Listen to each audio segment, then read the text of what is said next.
Welcome back to the Mad Max Knives Knife Channel. We're here again at my table where I break bread and talk about knives. So, as I was doing some eBay scrolling and looking for other knives, I came across TSA Confiscated Knives 3-pound box. So for $50, and I decided to jump on it. So we're going to cover a couple that were in the box. Actually, we're going to cover all of them. It totaled out to be about 15 knives. I paid a total of $50 for the box, which I found out actually technically kind of overpaid. Someone bought a lot, broke it down, and sold it in smaller lots on eBay as a flipper, which isn't a bad idea. I might look into doing myself. So this is one of them. It was a golden style flipper stiletto, spring assisted. It is a little beat up. It needs taken apart and cleaned. And they turn around and put on a glass breaker, which is not supposed to be on there. I got to take it apart and take that apart and tighten some Torx bars, but nice gold stiletto.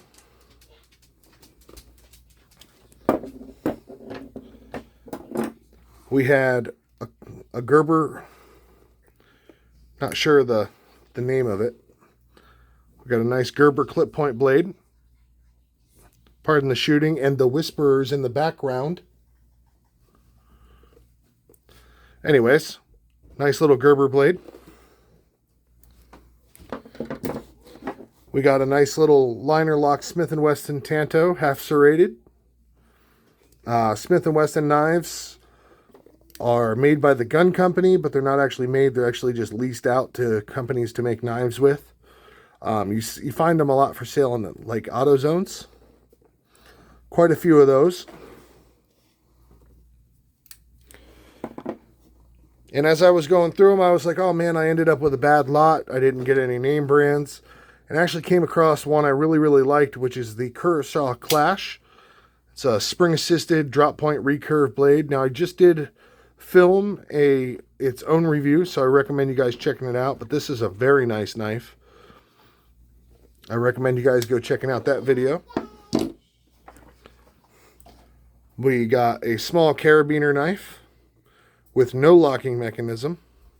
So it is just a pinch folder. We ended up with this, which will probably end up being passed to my son, which is a nice glass breaker, seatbelt cutter. Also comes packed in with a flint, pardon the shaking, a removable and magnetic based flashlight.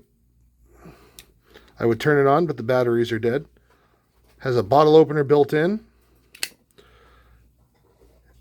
Thumb studs for deployment. Drop point style blade, half serrated. Liner lock. My son Gabriel actually really loved this knife, so I'll probably end up having him carry it around. Couple others here. My wife fell in love with this tiny little lockback pinch closer made by Night Eyes. I don't know if the camera will zoom in on that. Guess not, but a nice little lockback mini. She thought it was just so damn cute, she had to have it. Oh, and this one needs taken apart and cleaned. Another carabiner knife from the Department of Homeland Security, or, also known as China. Liner lock with inset tools. Has a flat driver. Open it up. You can use it as a socket wrench and little mini ruler. Seatbelt cutter, carabiner clip. I'm sure it's not high quality, but, it's a box of TSA Confiscated knives. Also, part of the box was a Gerber multi-tool, which is actually pretty nice. Don't tell my buddy Jason. I think I might try carrying this Gerber. We were just over at his house and did a few videos.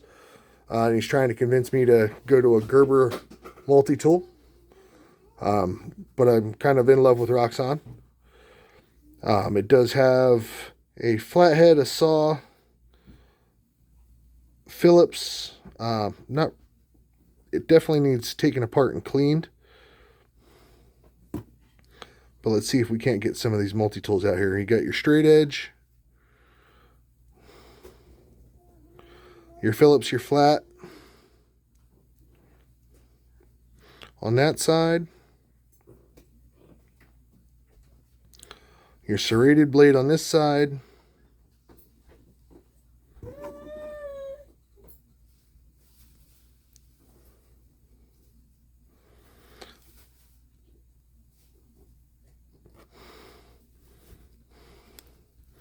sorry, needs taken apart and cleaned. They're kind of stiff.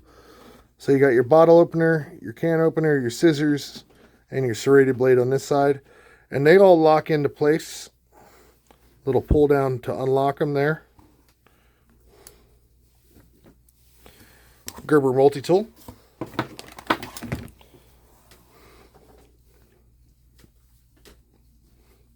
Looks like we got another Smith & Wesson knife. Needs taken apart and cleaned. Half serrated. Thumb disc opener, but also a flipper.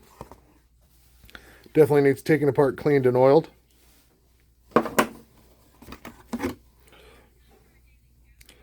Yet another Smith & Wesson thumb disc opener, liner lock. Actually, this is a frame lock one. Still a liner lock, but it's just built into the frame. I think overall for about the 50 bucks I spent on them, I got about $70 worth of knives, give or take, for 15 bucks. Or 15 knives for 70 bucks. Got one made by Tac Force. Tac Force is kind of your higher quality gas station knife. Pretty much anything labeled with paramedics aren't really carried by paramedics. Glass breaker seatbelt cutter. This one kind of impressed me. It is a Husky Tanto style blade. Lockback design. It does need taken apart and cleaned. It almost feels like it's spring assisted.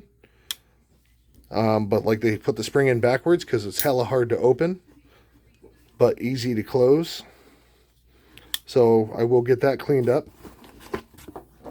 And we ended up with a Craftsman flipper. Drop point style, half serrated.